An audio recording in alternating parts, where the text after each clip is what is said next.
Hi, everyone. I am here with the great Zach Bornheimer and to talk about life and also about, of course, the show that we're broadcasting on Sunday. So, how are you? Doing well, can't complain. It's cold outside, like that, and staying safe and trying to do my Yeah, best here. fabulous. So, have you adapted to the situation? Like, what have you done to, live through this? It's a tricky one, right? I don't know. I feel like musicians across the world are doing their best, and I feel like I'm trying to do my best too. A little bit of teaching here and there. I just got off a stint doing some associate producer work for Maria Schneider's latest Data Lords, which just got Grammy nominated, which is really exciting. And then I'm doing some copy work here and there, and writing my own music and working on a new tune that should be coming out hopefully in the future at some point. Instead of just staying on my computer living where no one ever sees the light of day, and doing some recording and yeah, practicing. Great, great. I love Maria Schneider, by the way. She's one of my idols. So, Which is great. she's been doing great stuff for decades and, under the radar of the mainstream, but she's fabulous. We are broadcasting your 2018 show here at Timucua on Sunday. So Tell me cool. about the project and your experience. So that, first of all, it's crazy that it was so long ago now. Can't wait to come back and do something like that again. So we did, I think we did a couple brand new premieres, which was really cool. I remember the last tune, The Emperor, was a premiere. Yeah, it was me, Alex DeLeon on drums, John O'Leary on piano, Alejandro Arenas on bass, and LaRue Nicholson on guitar. We played a variety of music, what I'd consider some cross-genre stuff. We did some of my hits. We did like Color Shift. We did Red Moon. I think we did Red Moon. Scarecrow, Midnight Run. Midnight Run, I think, was a premiere. Yeah, it was just, I remember it was so much fun. I think it was my first time playing. I think it was my first time playing there, right? I think Yeah, so. I think so. Yeah, I think you played as a sideman with a couple other people after that. Yeah. I think it was your first project, and of course, you chose like a bunch of slouches, to play with. So I that, mean, honestly, I could say that, like, I think probably don't tell anybody else. I think my favorite place to play in Florida is the White House there. Yeah. oh, thank you so Timucua. much. Thank you so much. Yeah. Yeah. I mean, you guys are great in terms of every aspect of it. In fact, some of the tunes made it onto my CD. We mixed it a little bit and brought some things out, and it's, it's, I love the place. It's great and such a great experience. I had a blast. And because you let me use that wireless microphone, I was able to walk around the stage and prance around. It was so Yeah. much fun. Yeah. It's funny because I just recorded a young tenor player, Ryan Devlin, and he used the same mic because, if you That's don't great. switch horns, it's the best mic I know. For trumpet, for tenor, and I mean Europe, I mean they've discontinued that mic. It's a DPA 4037, and it would be really hard to find right now. But in Europe, like they've been recording like snare drum and using it. It's a measurement mic. Like it's such a versatile mic, and it's an omni mic, which makes it particularly well suited for saxophones because, of course, the way the instrument is built, and a lot of people, you put like a cardioid mic in front of the bell, it sounds Yeah. really Oh. bright. You put it like in front, Hmm. like it's really hard to get a good sound out of the tenor that's even throughout the range of the instrument. Especially, Absolutely. jazz players move a lot when they play, and so you have a fixed mic on a stand, like unless you have, and then you put a large condenser, a large diaphragm condenser mic on a tenor player in a live situation with in a smaller room, and it picks up more drums than it picks anything else, and so it's like it's really hard. And people would think, oh my God, it's an omni mic, it's going to pick up the drums. No, because it's such a low sensitivity mic that Yeah. basically it only hears what's really close to it, and it's fantastic for close miking, all kinds of instruments, but Well, particularly it's crazy to me. It's like I've done all this recording now. I've home recording now, obviously, and I've played on all these different mics and playing live. It sounded like I was in the studio. It was great, and it felt like I was in the studio too. Except everybody's close. It was great. yeah, Wonderful. yeah. Like it's funny because sometimes like I get requests, from people who do like other genres of music, and they say, okay, so where's your headphone setup? I said, no, you're not coming here to put Yeah, isn't it headphones on. great? Like you got like I spent my life savings on building that room. You're not going to put a headphone on and kill the room. Like, it's the Yeah. sense. So if you want that, I've got a couple of studios to recommend, but if you're going to play here, it's going to be like everyone at the same time together live as much as possible, and nobody with headphones on for sure. Well, what was crazy to me too, and I don't think I'd ever experienced this, like 3 stories were basically, I think, like completely full. Yeah. It was really full when we did the concert. Yeah. And I remember just like looking out there and it was so packed and I was so excited because it's also all my original tunes. And like I remember there was one tune, Dawn Till Dusk. I was like, I'm gonna be Miles Davis on this one and just mess with everybody on the gig. So I went over to the piano and it was, I think, during LaRue's solo on guitar.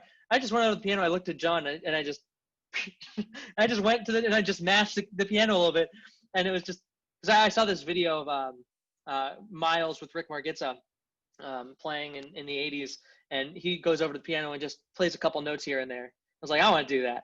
And then I walked over to the drums and threatened him with a solo, and we did some trading, and same thing with the bass. And I just stopped everybody else, and it was just me and bass for a minute. I just had so much fun. And you can't do that with headphones on, I don't feel, and especially when you don't get the energy right with the audience. And it was just amazing.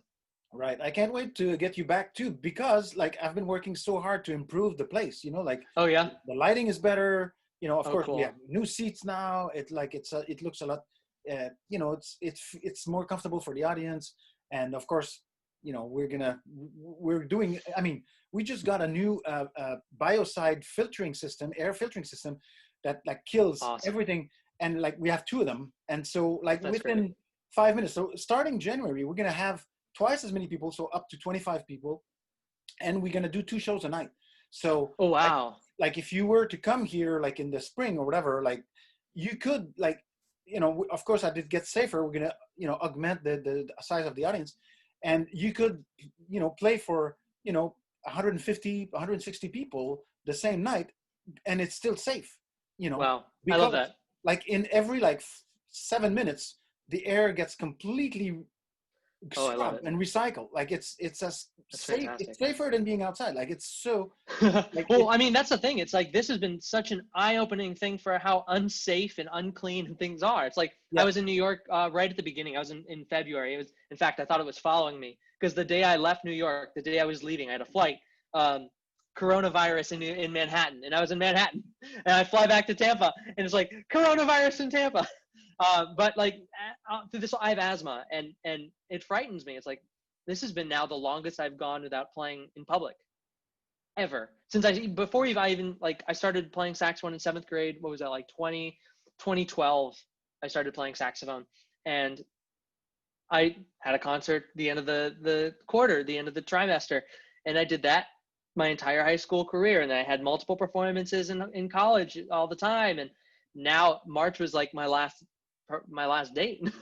And it's December. It's crazy. And and now I've gotten some offers to do more dates and things like that, but am I willing to risk my lungs in case something bad happens? Because when people are drinking, they're gonna be a little bit too close, they're gonna be a little bit too coffee, they're gonna be a little bit weird.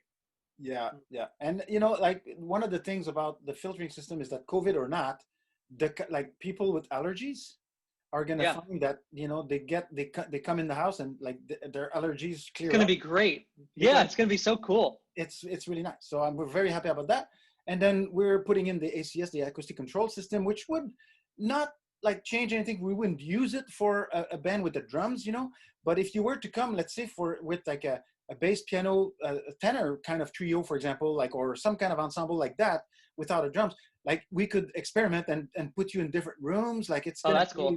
It's going to be the only system like that from that company in the South, which is why they're donating a lot of equipment because they're going to use our room as a showroom. So it's really exciting. But hopefully, like we're going to install this before, early January. It should be installed. That's so cool. Then we need to wait until the Dutch engineers come and tune it up. And so who knows when they're going to be able to come and fly in, Mm-hmm. But I'm looking forward to that because that's going to be like for, saxophone quartet, brass quintet, for opera singers, for like all kinds of different things that we do here.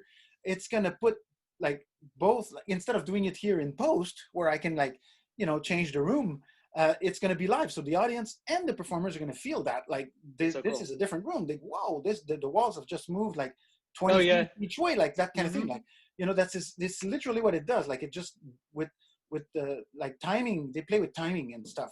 And so it's not a reverb thing. It's a timing thing. They move the walls. And so like, even if you're like right next to the wall, it's like 28 speakers and 12 microphones. Actually, it's a pretty extensive system. And so it's like, apparently, I haven't experienced it live. I have seen a lot of videos, and like, you can see like there's a demo video with a brass quintet, and they play it without it. Like, it's in, European rooms, like now for the past 20 years, the new rooms they built are meant for like a spoken word, for so they're really dry. And then they put these kinds of systems, and this is why they've gotten so good at it, because then they can do music in them, instead of doing a live room like that. You can't do theater in it because it's too live, and then you can't understand what they're saying, and then it feels weird when you're talking to somebody and it's like, this, like, doesn't feel good, And so you can tell from the playing of the guys that they're, okay, this is dry as hell, this is hard. And then they play the same excerpt, like first setting, it's like, oh, this just got easier. And then second setting, it's like, oh shit, they're in there now. Like, and then the third setting is like ideal. You can tell they play better. And then the last one is like over, like it's a huge cave, like, and then it's too much, and you can tell they're not comfortable anymore. Like the timing goes weird. Like it's really as if they're playing in different places, some of which are better for them than others. So that's really, really cool. So I'm looking forward to hearing that. You'll get to experience that if you ever come with a kind of group that would allow like it to work well for you. So, and but anyway, so for people watching right now, which I hope, like, I'm gonna put this everywhere, by the way. So the concert is gonna be Sunday night at 7:30 p.m. on our YouTube channel. So that's youtube.com/Timucua Arts, or on our Facebook page, which is facebook.com/Timucua Arts Foundation. It's a little bit long, but you can find it pretty easily. People who follow us on Facebook can follow that. You can find it on our website, timucua.com/events.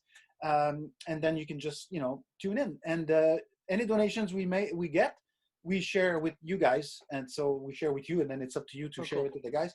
But anything we get, so as generous as people can be, then we'll just, help you out, because I know that it's the same for me. I played a concert with my family this summer. We recorded a concert here at the house with no audience. But aside from that, I haven't played with anybody. I have a Christmas gig, okay? So in a small church, so it's just two of us plus the piano and the singer.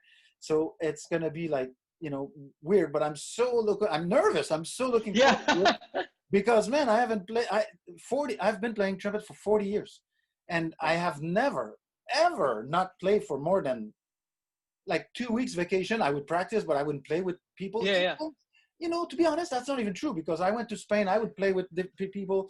Like, you go to every place I went for vacation, I usually ended up playing with, either a community band or a jazz group somewhere or something, like, So this is the first time in 40 years I haven't played with people for that long, for anywhere near that long. Like, it's really, really weird. I practice every day, but I'm sure that my chop's going to be dead like after 10 minutes of playing with other people. It's just like, it's not. Well, I don't know, maybe the adrenaline rush, because I know I was playing with a play along, and I felt like I was playing with a real band. I'm so desperate for it.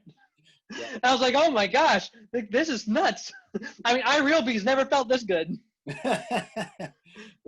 Well, thank you so much for talking to me. Sure. People can see the concert on that's a 2018 concert, and hopefully we'll get you back soon.